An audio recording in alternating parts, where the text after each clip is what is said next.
ابھی تھوڑی دیر پہلے جو شے اللہ سے مانگ رہی تھی اور جس کی خاطر اپنی زندگی ختم کرنے چل نکلی تھی وہ ایک دم سے اچانک ہو گئی، لیکن پھر بھی مجھے سکون نہیں آ رہا تھا۔ یوں لگ رہا تھا کہ کچھ غلط ہے، یا شاید مجھے یہ شادی آیا کرنی بھی چاہیے کہ نہیں کرنی چاہیے۔ میں اپنے دل و دماغ کے ساتھ ہی جنگ لڑنے میں مگن تھی، تبھی کمرے میں اماں آئی ہو اور آنکھیں نرمی سے بولی گئی تھی، کتنے دن ہو گئے ہیں گھر میں کچھ بھی نہیں پکا، بس کر تو چھوڑ دو، تم اپنی ناراض ہوں، تمہیں پتہ ہے نا کہ اگر تم نہیں کماتی تو تمہارے بہن بھائی بھی کوئی کام نہیں کریں گے۔ بہن کو تو تم بیاہ چکی ہو، بھائی تمہارے سارے نشے پہ لگے ہیں۔ مجھے بتائیں ہم میاں بیوی کا کیا قصور ہے جن سے بدلے لیتی جا رہی ہوں۔ میری اماں کو الٹا مجھے ہی ڈانٹنے لگی کہ تم کام نہیں کر رہی، کام کرو، جبکہ مجھے یہ سمجھ نہیں آ رہا تھا کہ کام کرنا کہ انہیں کھلانا پلانا میری ذمہ داری نہیں، اگر ہے تو پہلے میرے ماں باپ کی ہے، اگر وہ یہ پوری نہیں کر رہے تو اس کے بعد میرے بھائیوں کی ہے، میں کیوں ان لوگوں کے لیے خود کو ضائع کروں؟ میں نے دل پہ پتھر رکھ کے کہا، اماں آپ کی بات اپنی جگہ بالکل درست ہے، لیکن میں کچھ بھی نہیں کر سکتی۔ وہ حیرت سے چونک کے مجھے کچھ بھی کیوں نہیں کر سکتی، وہ تو اچھی بھلی نوکری تھی، تم نے ایک تو وہ بھی چھوڑ دی، برداشت کر لیتی، اگر ڈاکٹر نے تھپڑ لگا ہی دیا تھا تو کیا قباحت تھی، برداشت کرنے میں ہی انسان کی بھلائی ہوتی ہے، لیکن تم نے وہ برداشت نہیں کیا اور اب بھی گھر میں بیٹھی ہو۔ تمہیں چاہیے کہ کہیں جا کے تم اپنے لیے نوکری وغیرہ تلاش کرو۔ میں چپ کر کے ان کی بات سنتی رہی۔ جب انہوں نے اپنی بات مکمل کی تو میں نے سنجیدگی سے کہا، آپ کی ہر بات اپنی جگہ ٹھیک ہے، لیکن میں بھی آپ کو کچھ بتانا چاہتی ہوں۔ انہوں نے منہ بنا کے سر ہلایا، تو بتاؤ اب کیا کسر رہ گئی ہے، بتانے والی وہ بھی پوری کر لو۔ میں نے بغیر جھجکے یا ڈرے صاف الفاظ میں کہہ دیا کہ میں شادی کر رہی ہوں۔ اماں ایک دم سے چونک گئی اور پھر بولی، کیا کہہ رہی ہو تم؟ میں نے دوبارہ پھر صاف الفاظ میں کہہ دیا کہ میں شادی کر رہی ہوں۔ مجھے یہی ڈر تھا، مجھے لگ رہا تھا کہ تو کسی کے چکروں میں ہے۔ ایک دم سے ہی اماں نے مجھے ڈانٹنا شروع کر دیا اور ان کا لہجہ مکمل طور پہ بدل چکا تھا۔ ابھی تو تھوڑی دیر پہلے مجھے بڑے پیار سے سمجھانے کی کوشش کر رہی تھی، ایک غم بھی مجھے اپنی جانی دشمن لگنے لگی۔ وہ مجھے مارنے کے لیے آگے بڑھی، لیکن میں تھوڑا پیچھے ہو کے بولی، خبردار اماں، جو مجھ پہ ہاتھ اٹھانے کی کوشش کی تو میں اپنی ساری عمر برباد کر چکی ہوں، لیکن اب آپ لوگوں کے لیے میرے پاس کچھ بھی نہیں۔ یہی ہاتھ جا کر اپنے بچوں پہ اٹھاؤ تاکہ وہ تھوڑی شرم کریں اور گھر میں کما کے کچھ پیسے لائیں۔ اماں نے میرا منہ سختی سے بند کیا اور کہا، شرم نہیں آتی یہ سب کہتے ہوئے؟ اب اتنی بڈھی عمر میں تو شادی کرے گی؟ میں نے سنجیدگی سے کہا، مجھے فرق نہیں پڑتا، جب اتنی جوانی میں کما رہی تھی تب تو کسی نے نہیں کہا کتنی جوانی کو روگ لگا رہی ہے، کما رہی ہے، کس کے لیے کما رہی ہے، تب تو ہر ایک کو پیسہ چاہیے تھا، مگر اب میرے پاس کسی کو دینے کے لیے کچھ بھی نہیں۔ میں شادی کر رہی ہوں تو مطلب شادی کر رہی ہوں، اگر آپ لوگوں کو کوئی اعتراض ہے تو اپنے تک رکھیں، مجھے آپ لوگوں کی ضرورت بھی نہیں ہے۔ میری بات سننے کے بعد اماں بولی، اچھا بتا کون ہے جس کے ساتھ تو شادی کر رہی ہے، بلکہ یہ کہا جائے کہ گلچھڑے اڑا رہی ہے، کیونکہ وہی ہے نا جو تجھے ہمارے خلاف بھڑکا رہا ہے اور تو ہر طرح کا کام کاج چھوڑ کے بیٹھی ہے۔ میں نے ان کی بات کو کوئی بھی اہمیت نہ دی، نہ ہی کوئی وضاحت دی اور سنجیدگی سے کہا، میں خود نہیں جانتی کون ہے اماں۔ کافی حیران ہوئی، پھر انہوں نے پوچھا تو میں نے انہیں صاف صاف بتا دیا، میں نہیں جانتی، معذور ہے، لولا ہے، لنگڑا ہے، لیکن میں شادی کر رہی ہوں اور یہی میری حتمی بات ہے۔ اماں کے جانے کے بعد باقی بھائی بھی آ کے باری باری مجھے سمجھانے لگے کہ مجھے شادی نہیں کرنی چاہیے، یوں بغیر جو ہے اس کی شادی کروں گی تو کبھی بھی خوش نہیں رہوں گی۔ ان کی بات سنتی رہی، پھر میں نے صاف الفاظ میں کہہ دیا کہ اگر آپ لوگ بغیر روپے پیسے کے خوش رہ رہے ہو تو میں بھی بغیر جہیز کے خوش رہوں گی۔ اگر وہ انسان جس کی میں بیان کر رہی ہوں وہ مجھے قبول نہیں کرتا تو بھی مجھے منظور ہے۔ یہاں پر کون سا میں خوشیوں بھری زندگی گزار رہی ہوں جو وہاں پہ 2-4 سال خوشی نہ ملی تو مجھے کچھ ہو جائے گا؟ ویسے بھی میری عمر ہو چلی ہے، اب اگر کوئی مجھے قبول کر رہا ہے تو کر لینے دو۔ ہر ایک نے اپنی پوری کوشش کر لی کہ وہ مجھے وہ کرنے سے روکتے جو میں کرنا چاہتی ہوں، لیکن میں بھی اپنی آئی پہ آ چکی تھی۔ ان لوگوں کے رنگ میں نے اچھی طرح دیکھ لیے تھے، جب تک میں ان کے لیے کرتی رہی تب تک تو سب ٹھیک تھا، جیسے ہی میں نے ان کے لیے کرنا بند کیا، بجائے میرے مسئلوں کو سمجھنے کے وہ الٹا مجھ سے ہی لڑ رہے تھے۔ سو اگلے دن اماں نے مجھے روکنے کی بہت کوشش کی، میرے بھائیوں نے مجھے بہت روکا، حتیٰ کہ مجھ پہ ہاتھ بھی اٹھایا، لیکن میں جیسے تیسے بتائے گئے وقت پہ پہنچ گئی تھی۔ وہ وقت میری زندگی کا سب سے مشکل وقت تھا، جب میں خالی ہاتھ روتی ہوئی سڑکوں پہ بھاگتی جا رہی تھی، کیونکہ 1 بجے میرا نکاح تھا اور مجھے وہ نکاح ہر حال میں کرنا تھا۔ اس کے بغیر میرے پاس کوئی بھی چارہ نہیں تھا۔ پہلے تو میرے بھائیوں نے مجھ پہ ہاتھ اٹھایا، پھر اس کے بعد انہوں نے صاف صاف کہہ دیا کہ اگر تم اس گھر سے باہر گئی تو ہمارا تمہارے ساتھ ہر طرح کا رشتہ ختم ہو جائے گا۔ یہ آخری حربہ انہوں نے طبی آزمایا تھا، کیونکہ میں ان کی مار پر بھی نہیں رک رہی تھی۔ مجھے بھلا ان کی باتوں سے کیا ڈر لگنا تھا، وہ لوگ خود ہی مجھے اپنے لیے مار چکے تھے۔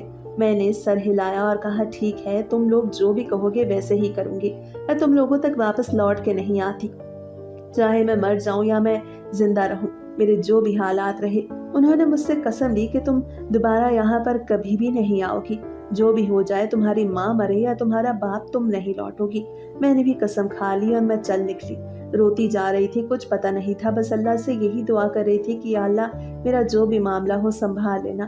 اتنی دیر میں نے تیرے بندوں کو سنبھالنے کی کوشش کی، لیکن اب جب وقت آیا تو وہ مجھے سنبھالنے سے مکر گئے۔ تو اب مجھے سنبھال لے، اپنے علاوہ مجھے کسی کا محتاج نہ کرنا۔ یہ وہ دعائیں کرتے ہوئے میں تقریباً ہسپتال پہنچ چکی تھی۔